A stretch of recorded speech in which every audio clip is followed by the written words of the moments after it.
Welcome to the first edition of the Cycling Bulletin, a weekly series that we compile all the news from the world of professional cycling and cyclocross. The Cycling Bulletin will be one of the main components of On 2 and 4 Wheels and will be updated weekly, as we do in the Spanish channel, where the Noticiero Ciclista, the equivalent of TCB, is now in its 10th edition, with 18 episodes. This first edition will be divided into two parts, and in this first one we will focus on the news of some teams and the cycling market, with the rumors of the future of Rigoberto Urán, Fernando Gaviria, Jay Vine, Luis León Sánchez or Eduardo Sepúlveda, the signing of Adam Yates by UAE or the renewal of Wout van Aert with Jumbo Visma. I have to thank all of you for the support in the last video, the preview of the World Championships in Wollongong.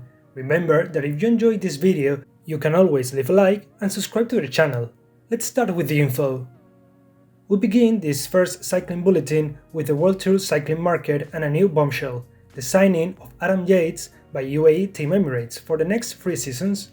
Throughout its market period, there have been rumors of a possible Yates return to Bike Exchange, a renewal with Ineos Grenadiers, or a move to Paris Cycling Project. But last Saturday, Daniel Benson of Velo News and Ciro Sconamiglio leaked that Adam was very close to signing for UAE. 3 days later, the team announced him. What role will he play? What is certain is that the 1-2 in the UAE Tour is a sure thing. He might not be the only one joining UAE, as according to Quique Iglesias of Copedaleando and Ciro Sconamiglio, Jay Vine could also be on his way, although he still has a year left on his contract with Alpecin de Koning. It's time now to talk about the future of two great Colombian cyclists, Rigoberto Urán and Fernando Gaviria. According to Daniel Benson, RIGO has finally reached a 2-year contract renewal agreement with EF Education Easy Post.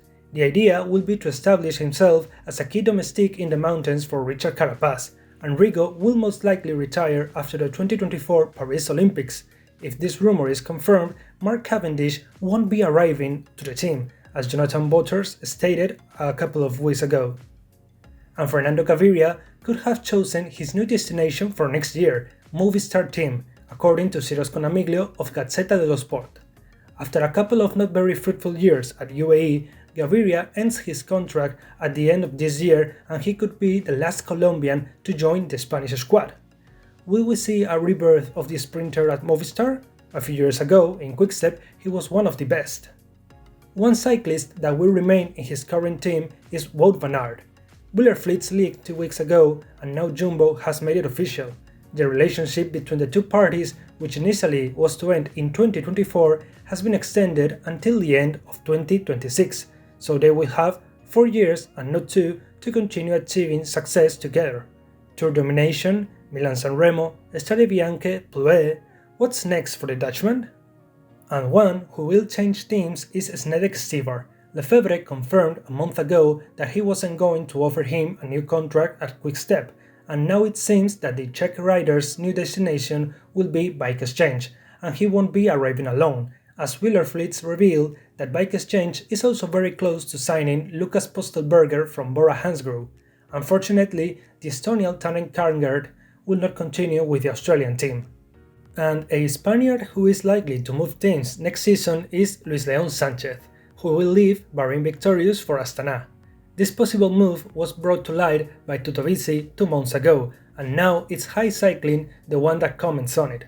After a season with 2 good overalls in Tour and Vuelta, the Spanish cyclist will be wishing a return to the team in which he competed between 2015 and 2021, although he has a contract in force for next season with Bahrain. According to the newspaper O Jogo, Portuguese cyclist Rubén Guerreiro now works with Giuseppe Acquadro as his agent and has received offers from 2 top World Tour teams for the next year, Ineos Grenadiers and Bora Hansgrohe. And after many rumors and almost confirmations, it has finally become official. Patrick Vevin and Harm van Hoeke will join DSM from 2023. The New Zealander, winner of this year's Tour of Turkey, will do so for the next 3 seasons, one more than Van Hoeke, whose departure from Lotto further reduces the Belgian team's claiming squad. On the other hand, Lotto has announced 2 signings, that of one of their most promising youngsters, Alex Segard, second recently in the under-23 time trial at Wollongong, and that of Milan Menten.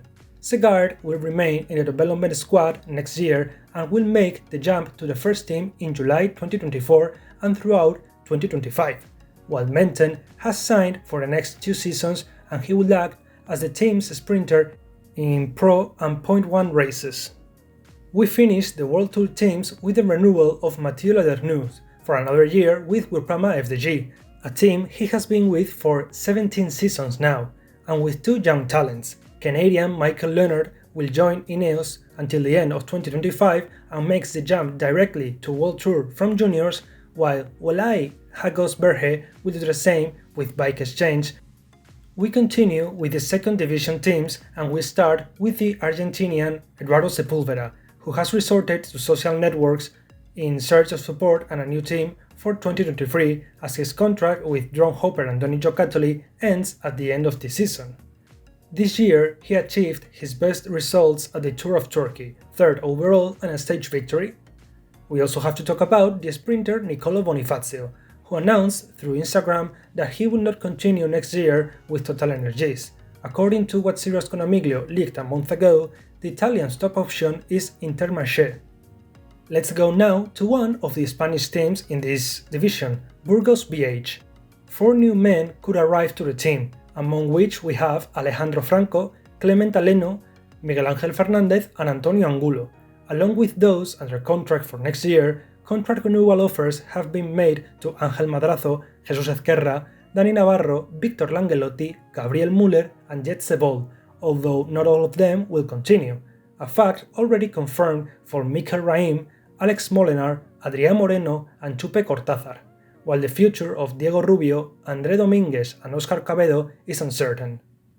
And after a very solid 2022 season with numerous top places in Belgian semi-classics, Kenneth Van Rooij has signed for the next 2 years with Bingle Powell Sauces, leaving Sport Vlaanderen Baloise after 6 seasons. Human Powered Health, the US second division team, is planning a more European calendar for 2023, so it needs more riders from the old continent. Among the possible signings are the names of sprinter Sasha Wemaes and Gijs van Hoeke, in addition to the already confirmed of Embret Svestad Parseng until the end of 2024, a young climber coming from Team Coop. And one who will not continue in the team is Keegan Swirbul, who has used the same technique as Sepúlveda by going to Twitter in search of a new home. And Sport Vlaanderen Baloise has made a new signing, Vince Gerrits, who after 5 years with Estageco CT will make the jump to the pros with the Belgian team, with whom he has signed for the next 2 seasons. We begin now the women's cycling market. We have to highlight the signing of Fem Van Empel with Jumbo Visma. One of the great cyclocross talents makes the jump to the Women's World Tour from Powell Sausen Bingle for the next 2 seasons, in which he will combine cyclocross, mountain bike and road racing.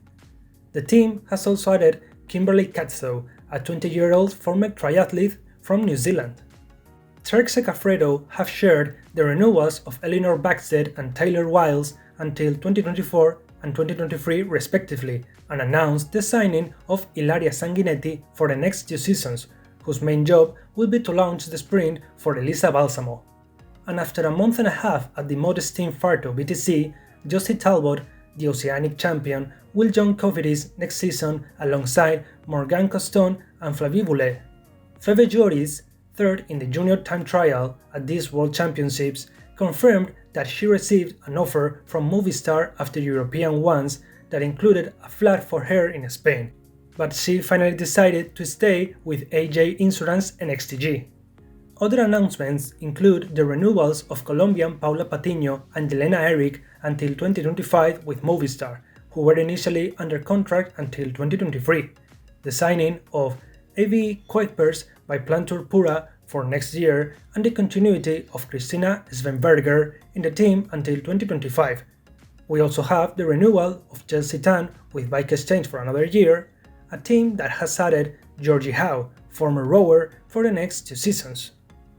We also have the signings of Agnieszka Skalniak-Szojka by Canyon SRAM until the end of 2024, a team that loses Ella Harris, former Swift Academy champion who leaves to L'École Wahoo. The 7 signings of DNA Pro Cycling Team, an American Continental team, which has closed a squad of 12 riders for next year, and the return of Alison Jackson to EF Education Tipco, the team where she raced in 2018 and 2019, so she will leave Racing Extra, that has renewed 3 of its riders, Sabrina Stultiens, Ayesha McGowan, and Marta Jaskulska. Let's go now to the team section and start with Lotto Soudal, who have expanded their range of influence in the formation teams thanks to the collaboration agreement they have signed with the junior team Cravet Toitours CC Chevigny, from which names such as Arnaud Delis and Sylvain Moniquet emerged. From Lotto, we also have another piece of very moving news, and that is that Britt Lambrecht, sister of the late Björk Lambrecht, will be joining the new performance department Lotto Soudal is building for 2023 as a dietitian. Loïc Segard, Alex's brother, will also be joining as performance coordinator. We continue with Beat Cycling Club, that will have to back out of their plans to become a professional second division team for the second consecutive year. Several obstacles such as budget, financial risk, and the very operation of the team based on the support of its members and fans, not sponsors, prevented this promotion, and they have already announced that they will reorganize their objectives for 2023. We also have to talk about Preben van Heck, former professional cyclist who, after spending this year as a sport director of Minerva Cycling, a Belgian continental team that has no clear continuity in 2023, will make the jump to the World Tour with Alpecin de Koning, which needs an additional leader after its promotion to World Tour. And speaking of sports directors, Brian Holm is retiring after 23 years in that capacity, first at High Road, which became Columbia HTC, and then at Quick Step. His future will be divided between Danish politics, Eurosport Denmark, and a cycling agent. We also have new regulations from the Portuguese Cycling Federation that will tackle the doping scandals and salary of Portuguese teams. In order to be registered as Continental Team riders, Portuguese teams will have to include all their riders in the biological passport, keep track of their members' anti-doping violation history over the last 10 years, and cannot have staff or riders in the ranks who have been sanctioned for anti-doping rule violations. In addition to that, the squads will have to be composed of more than 50% Portuguese riders and less than 30% from outside the EU, and a series of minimum salaries were established, which you will see now on the screen. We have news from W52, who, despite not having a UCI license after it was withdrawn, have started to rebuild the team for the next season. If the UCI was to grant the license to this new team in quotes, it would be back in the peloton and would only have Amara Antunes from last year's squad, as the rest of the riders are provisionally suspended. W52 has already signed several riders, according to rumours, such as Hector Saez from Glassdrive. The last piece of news for this edition of the Cycling Bulletin is the closure of US Criterium team Best Buddies after 2 seasons in which they have dominated US criteriums. The non-profit organization will shift its focus from bike racing to bike riding, building a more inclusive cycling community, and will be working with Chris Froome and Tom Pidcock as part of the Ambassadors program. The 2 Brits are scheduled to attend a Best Buddies Challenge event in Miami, Florida on November 18th. And with this, we have finished the first Cycling Bulletin of this channel. Remember that the Cycling Bulletin will be one of the main components of On 2 and 4 Wheels and will be updated weekly, as we do in the Spanish channel. The second part of this first edition of the Cycling Bulletin will be coming in just 1 or 2 days, so stay tuned. We'll give the latest news regarding Tramadol, Egan Bernal's season and cyclocross, new rumours and statements about the Tour de France and Vuelta a España 2023, the venues for the 2026 and 2027 World Championships, and more. I hope you enjoyed the video, and if you did, you can always leave a like and subscribe to the channel. See you next time with more news.